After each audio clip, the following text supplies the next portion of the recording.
Nanggigil si Renz Abando kay Umaris Spellman, sinisi pa. Nagalit sila kay mga idol, mananakal pa yata. Fresh pa galing sa panalo kontra TNT Tropang Giga sa AASL, nakaharap naman ngayon ng anyang Red Boosters ang Ulsan Mobis Phoebus. Natambakan sa umpisa ang team ni Renz Abando pero nakahabol pa naman papatapos ang first quarter. Struggle ang Red Boosters, ganda ng shooting ng home team, nag-iisang field goal lang sila kaya't napakahirap pa. 자, 아반도가 공을 품고 올라갑니다. 림 안쪽에 떨어뜨립니다. Last 2 minutes, sayang to, libre sana. Ready na mag-showtime sila kay hindi na pagbigyan. In transition, natawagan ng unsportsmanlike foul ang kalabang import. Parang kinakabahan lagi itong Ulsan pag nakahawak ng bola sila kay. Early foul, 28-20 lamang ang home team. Second quarter, lumaki pa ang hinahabol ng anyang Red Boosters. 5-minute mark nang ipinasok sila kay Renz Abando. Hindi lang nagkaintindihan sa opensa itong si Spellman at ang ating kababayan napasuntok sa ere itong anyang import. Galit na galit kay Renz Abando dahil nag-commit ng turnover. Hindi rin umatras ang Pinoy mga idol at nanggigil na sumagot kay Spellman. Beast mode na din sila kay, frustrated. Kahit aggressive na si Renz, hindi pa rin maibaba ang lamang ng kalaban. Panay atake lang sa paint at ang daming fouls na nabingwit ni Kabayan. 5 of 6 sa free throw line sa first half sila kay. 현대모비스 지금 빠르게 또 공승을 펼치고 있는데요. 이번에는 렌즈 아반도입니다.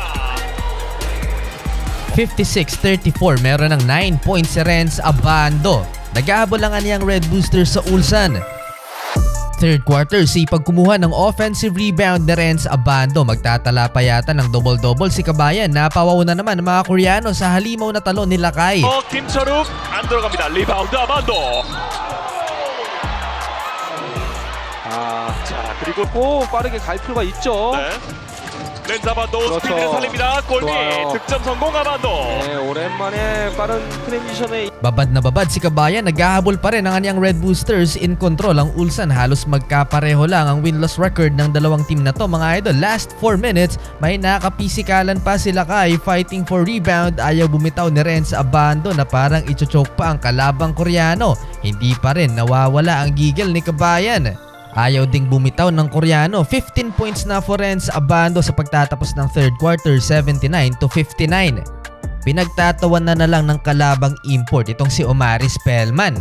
Fourth quarter, ayaw pa ring sumuko ng anyang Red Boosters. Another 2-point layup for Renz Abando attacking the paint. Seryoso sila kay mga idol. Nilabas na rin si Kabayan down the stretch at hindi na ipinasok pa dahil malaki ang hinahabol na lamang ng Ulsan Mobis Phoebus. Inilabas na din mga idol si Umaris Spellman dahil talo sa huli ang anyang Red Boosters. Sa kabila ng pagkatalo ng anyang Red Boosters, nagtala pa rin si Renz Abando ng 17 points, shooting 5 of 7 from the field at may 7 rebounds sa loob ng 30 minutes na playing time.